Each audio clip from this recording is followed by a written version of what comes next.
Hi, Romans here and welcome to another music review.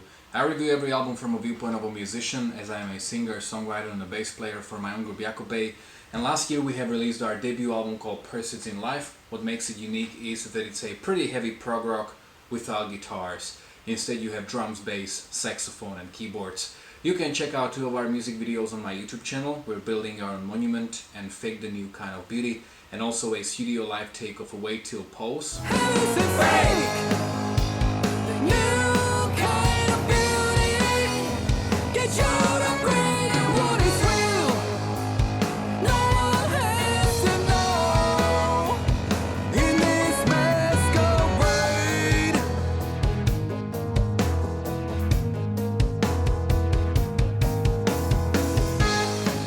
In the description of all these videos you will find all the information about where is the record available.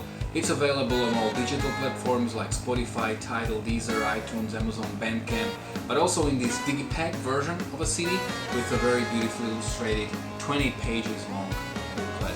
So in case you want one, all you need to do is contact me via an email, on Facebook or on Instagram, or you can get one through Bandcamp. And today I'm going to review the debut album from Vikram, Behind the Mask 1. Music review. Music review.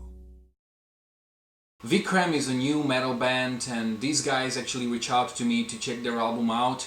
And when they wrote me that they play Oriental progressive metal music, I was immediately hooked because I don't know why, I just kind of have this like a soft spot for Oriental music. That's why one of the tracks on my debut album is actually in that Oriental genre or Oriental style. It's the track Pilgrim in Doubt. There are quite a few famous bands in the world playing this music, like Orphan Land most notably, or Mireth, or Distorted Harmony to a certain degree, but most of these bands are Arabic, and actually Vikram are from Brazil, Rio de Janeiro, which is pretty interesting. I also feel the need to mention the name of the guitar player, Diego de la Vega, if I pronounce him right, and he currently holds the record for being the fastest guitar player in the world by Guinness Book of Records. And it's actually pretty impressive. If you type his name on YouTube, then you can find a video. It's, of course, I don't really like to sort of look at music as a sort of a competition, but it's impressive nevertheless. But when listening to this album, you wouldn't necessarily feel as he's above all the other musicians, because pretty much every player on this album is top class, top notch. They are among the best players on the planet, and they are all very, very good. So their debut album, Behind the Mask 1, came out, I think, in October. I've heard it 7 times as of now, so let's start with the review. The album opens up with an intro called Tar, which sets that Oriental vibe, and it kind of brings Prince of Persia soundtrack to mind, especially like Sands of Time.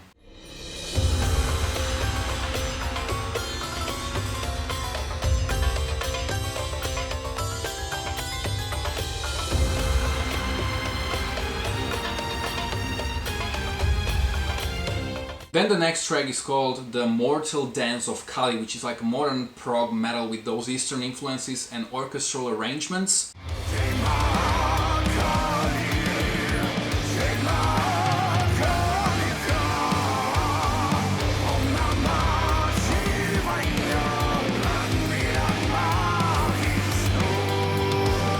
I also do have to mention the lead singer on this album. His voice is very strange but interesting at the same time.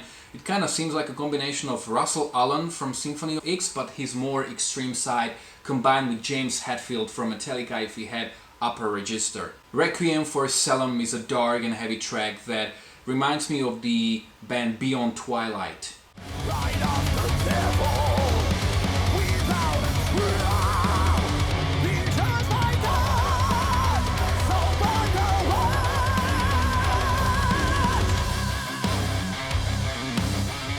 Burn in Hell is really, really heavy with those Slipknot-like riffs.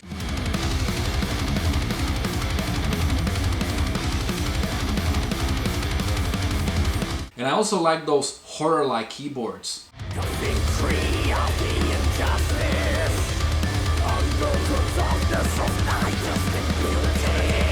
There's also a very nice piano part, kind of in that classical music style.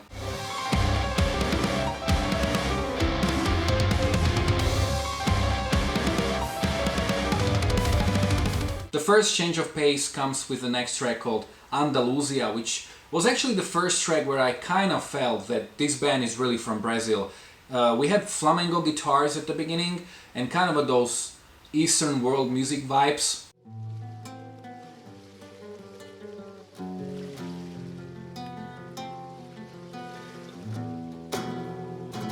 Interestingly though, the singer sings the song pretty much in the same way as he sings the heavy stuff, which maybe I would prefer him singing in a more cleaner voice, but it makes it pretty interesting.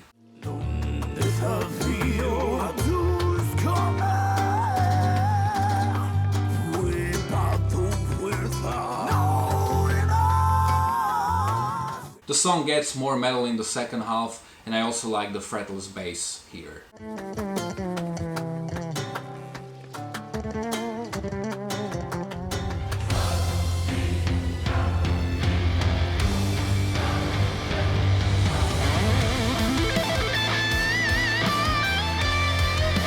Hassan Tower is actually the first track I heard from the album, and this reminds me a lot of the band Mireth, but it's much heavier. I absolutely love this track. It has such a epic and catchy chorus that actually sounds like from some kind of a soundtrack. It's very imaginative.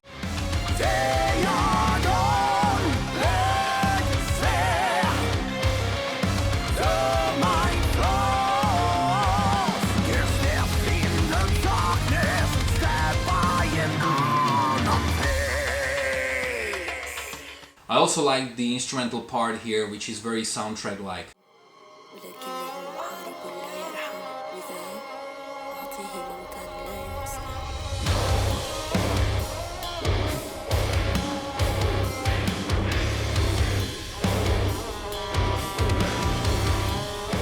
Forsaken Death has a pretty cool choir at the beginning.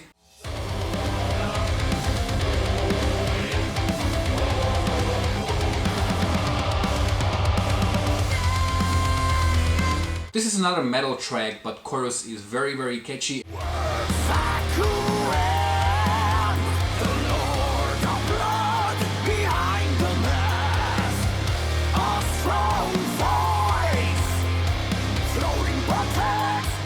And especially that part that comes after chorus is one of my favorite moments on the album.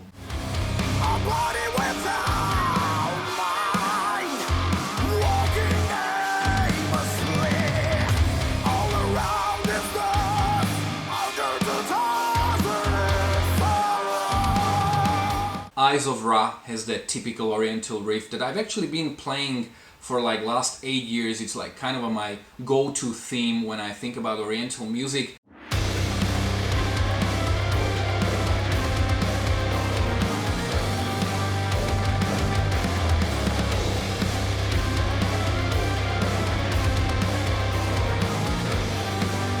I also think that the addition of female co-lead vocals is really very good.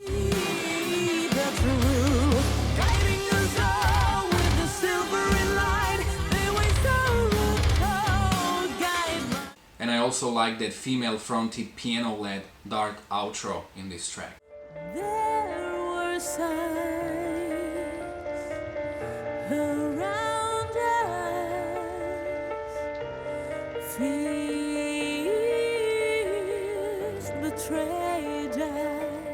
Another great track is Gypsy Tragedy, which again has very catchy chorus. The future can't just be concealed, and the past that was left behind.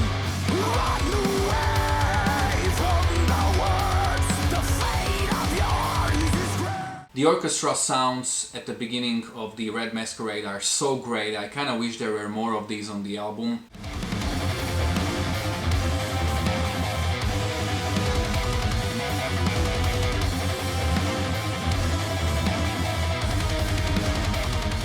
This has basically a power metal chorus.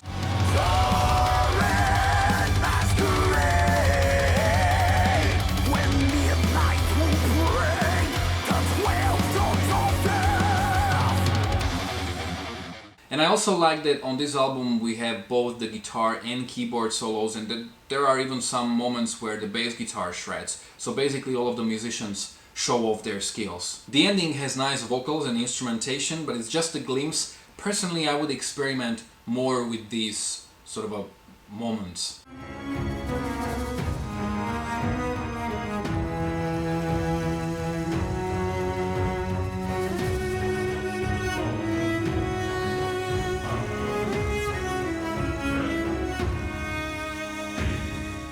The Burden is a classical oriental progressive metal track, but it's one of the heaviest on the album. We will have some death growls here.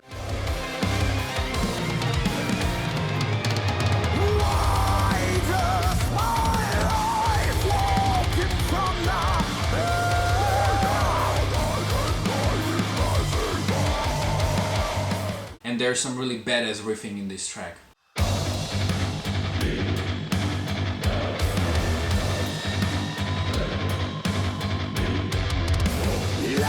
Shokran has cool bass shredding at the beginning.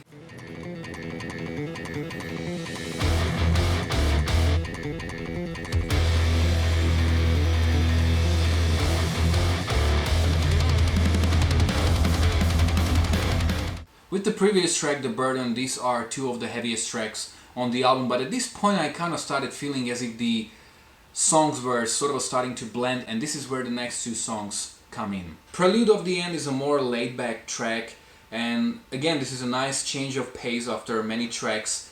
It's a more artistic song, and actually in terms of instrumentation it reminds me of Eminem in 2000s.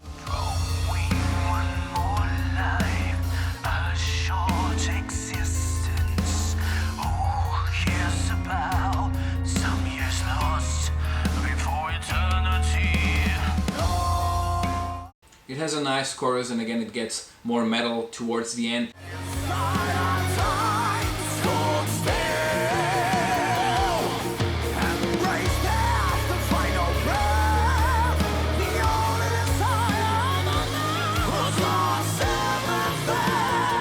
And again, I love that orchestra that we hear there.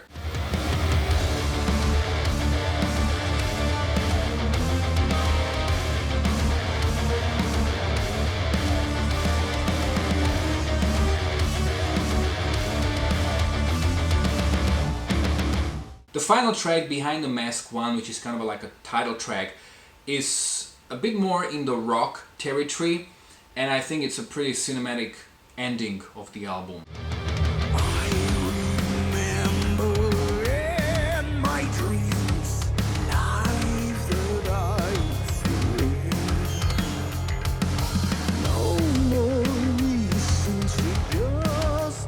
Generally, I think that this is a very solid album, and there are many of those really great glimpses that I've mentioned before, like the Eastern music influences, the flamenco stuff, or the orchestra, the vocals and so on. But personally I would experiment more with this, just to add to the variety of the record, because considering its very long running time, over 71 minutes, 90% of the music is more or less the same, like this oriental metal music, and only like 10% takes up all the experimentation. So personally I would experiment more with this. But even apart from this, I think that this is still a record worth checking out, and this is one of the better albums in the oriental genre that I've heard.